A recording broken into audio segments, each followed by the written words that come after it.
मैं डॉक्टर सुनील तिवारी, आपका मेरे यूट्यूब चैनल में बहुत बहुत स्वागत है।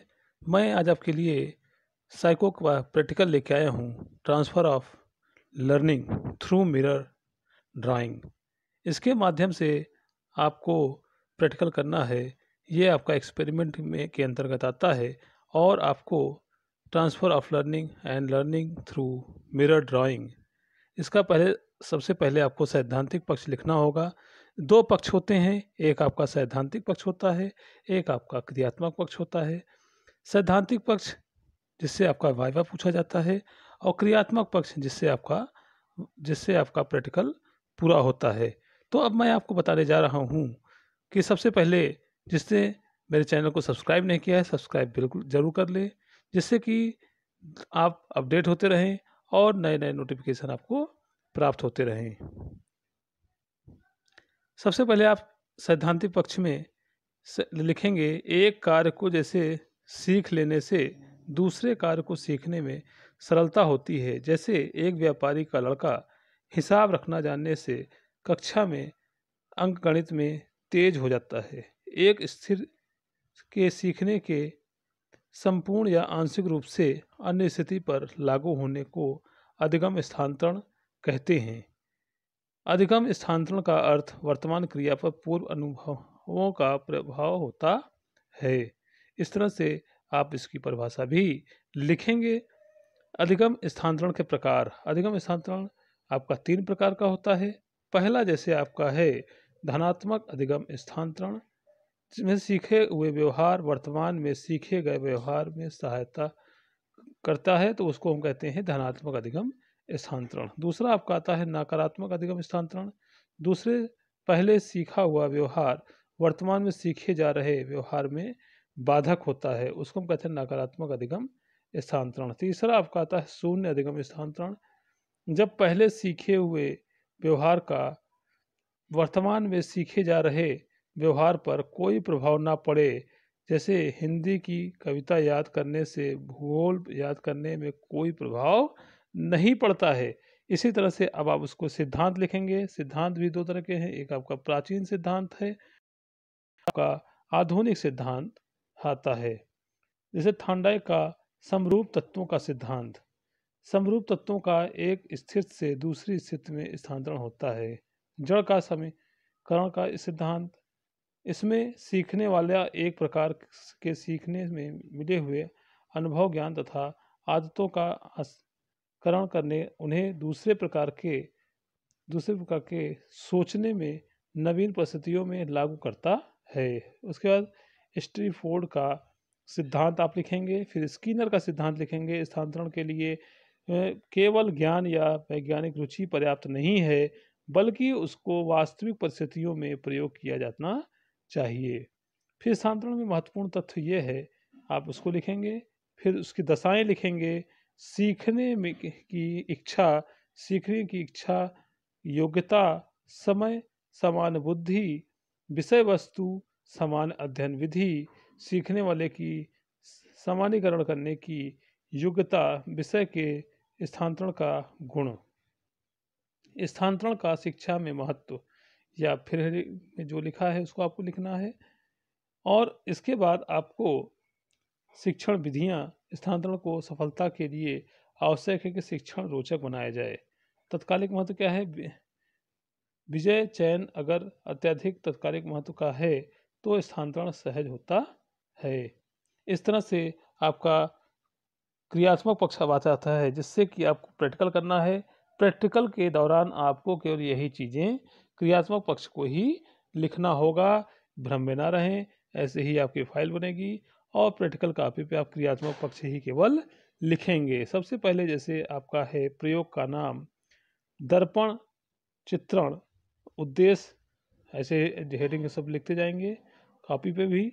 उद्देश्य में दर्पण चित्रण की सहायता से द्विपार्श्विक स्थानांतरण की प्रकृति का अध्ययन करना। प्रयोज्य परिचय में जो आप प्रयोग जलाएंगे उस दिन 7 से 14 वर्ष का कोई बालक, उसको आप यहाँ पे नाम लिखेंगे।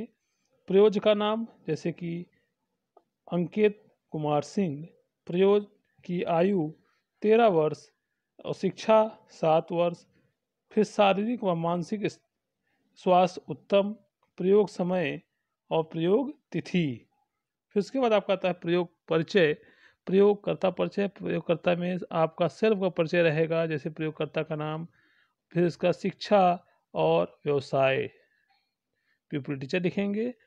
उसके बाद आपका आता है उपकरण एवं सामग्री। उपकरण एवं सामग्री में दर्पण चित्र उपकरण, 16 छपे हुए स्थिर पेपर, स्टार पेपर, फिर 4 ड्राइंग पिन जो मेज पे लगाने के लिए, फिर विराम घड़ी एक होनी चाहिए, स्टॉप वॉच, ग्राफ पेपर जिस पे आपको बनाना है, पेंसिल जिसमें आपको स्टार में लाइन खींचने के लिए आपको ये चीज़ें होनी चाहिए, तभी आप प्रैक्टिकल को कर पाएंगे।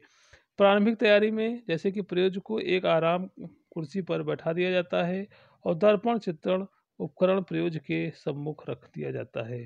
प्रयोज्य को एक पेंसिल कार्य करने के लिए दे दी जाती है। उपकरण के तख्ते पर सितारे का कागज ड्राइंग पिन की सहायता से इस प्रकार लगाते हैं कि कागज में सिकुड़न ना आए। उपकरण को इस प्रकार व्यवस्थित किया जाता है कि प्रयोज्य को उपकरण पर लगा हुआ सितारा न दिखाई दे और केवल उसका बिंब उपकरण के दर्पण पर दिखाई दे। दर्पण चित्रण में पेंसिल छोटी लेते हैं जिससे कि वह उपकरण के पर्दे से न टकराए। निर्देश दिया जाता है, इसको आपको लिखना है, कापी पे भी आप लिखेंगे ऐसे ही कि मेरे सावधान करने पर आप कार्य करने के लिए तैयार हो जाएंगे। पेंसिल हाथ में ले लेंगे। प्रारंभ करते समय आप सितारा के बिंब को दर्पण में देखते हुए निश्चित बिंदु से सितारों को दोनों लाइनों के बीच में पेंसिल घड़ी की दिशा में चलाते हुए फिर उसी जगह पर आएंगे। आप अपनी पेंसिल को सितारों के दोनों लाइनों के बीच पेंसिल घड़ी की दिशा में लाइनों के मध्य में रखने का प्रयास करें। पेंसिल को खिसकाना या उठाना नहीं है, कार्य को शीघ्रता से करना है। आपकी पेंसिल सितारों के लाइन को या बाहर जाएगी या त्रुटि मानी जाएगी। इस प्रयास में प्रारंभ 3 प्रयास बाएं हाथ से और अगले 10 प्रयास दाएं हाथ से तथा अंतिम 3 प्रयास बाएं हाथ से करने होंगे। कुल 16 प्रयास करते हैं। प्रयोग से संबंधित कोई जानकारी समझ में न आए तो निसंकोच पूछ ले, बाद में प्रयोग के दौरान नहीं बताई जाएगी। विधि में फिर आपको लिखा जाएगा, प्रयोज्य के उपयुक्त निर्देश में देने के बाद तैयार रहने को कहा जाएगा। प्रारंभ करने का निर्देश देने के बाद जैसे कि प्रयोज्य प्रारंभिक बिंदु पर वापस आता है, विराम घड़ी बंद करके समय नोट कर लेता है। पहले 3 प्रयास बाएं हाथ से, फिर अगले 10 प्रयास दाएं हाथ से, अंतिम 3 प्रयास फिर बाएं हाथ से। प्रत्येक प्रयास में नया सितारा कागज लेते हैं। अंत में त्रुटियों को सावधानी से नोट कर लिया जाता है। सावधानियां, विराम घड़ी समय पर चलाई जाए तथा उचित समय पर ही बंद कर दिया जाए। प्रत्येक प्रयास के बाद एक मिनट का विराम लेना चाहिए।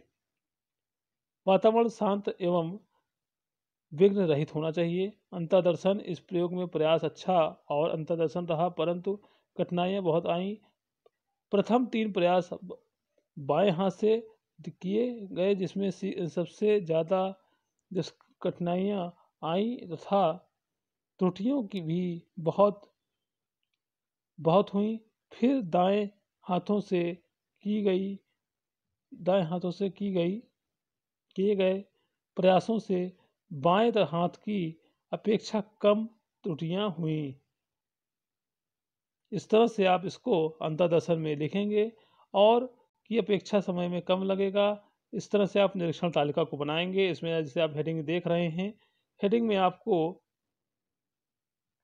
आपको लिखना है जैसे प्रयुक्त हाथ, प्रयास संख्या, समय कितना लगा, त्रुटियां कितनी हुई और पुनरावर्ती तो इसमें आपको सबसे पहले जैसे आपने बाएं हाथ से किया, बाएं हाथ में आपको 3 प्रयास करने हैं। पहले प्रयास में 120 सेकंड लगा और त्रुटियां हुई 23। फिर दूसरे प्रयास में 120 सेकंड में त्रुटियां हुई 20, देखिए धीरे धीरे कम हो रहा है। फिर तीसरे में फिर 30 सेकंड में गलतियां हुई 15। इस तरह से कुल संख्या, कुल त्रुटि औसत निकाल लेते हैं। समय, कुल समय बटे कुल प्रयास, यानी कि 230 बटे 3 110 आ जाएगा आपका। औसत त्रुटि, कुल त्रुटि बटे कुल प्रयास 58 बटे 3। इस तरह से आप इसको निकाल सकते हैं। फिर आगे हम बढ़ते हैं निरीक्षण तालिका द्वितीय में। फिर दाएं हाथ से 10 प्रयास हैं, ऐसे आप 10 प्रयास करेंगे और वैसे ही जैसे आपने आगे किया था वैसे ही आपको यहाँ पे भी करना है। और उसके बाद कुल त्रुटि बटे कुल प्रयास आप निकाल के इसको पूरा करेंगे। टाइम को आप जोड़ते रहेंगे। फिर तीसरी तालिका बनाएंगे। फिर 3 प्रयास आपको फिर बाएं हाथ से करना है। इस तरह से आप पूरा प्रयास करने के पश्चात आपको तुलनात्मक करना है। औसत, पूर्वावर्ती, परावर्ती और अंतर, कितना अंतर दोनों में आया है। इस तरह से कितना समय लगा, त्रुटियां कितनी हुई परावर्ती में और कितना अंतर आया है। समय 330, 245 और 85 सेकंड आपका लगा है। और इस तरह से आप परिणाम को भी लिख सकते हैं। प्रयुक्त प्रयोगों के प्रयोग से यह सिद्ध होता है कि इस प्रयोग में धनात्मक सिद्धांत प्रयुक्त हुआ है। यह प्रयोग पूर्व अधिगम परिकल्पना का समर्थन करता है। बाएं हाथ दाहिने हाथ का सहायता होता है, इसलिए यह सकारात्मक अधिगम है।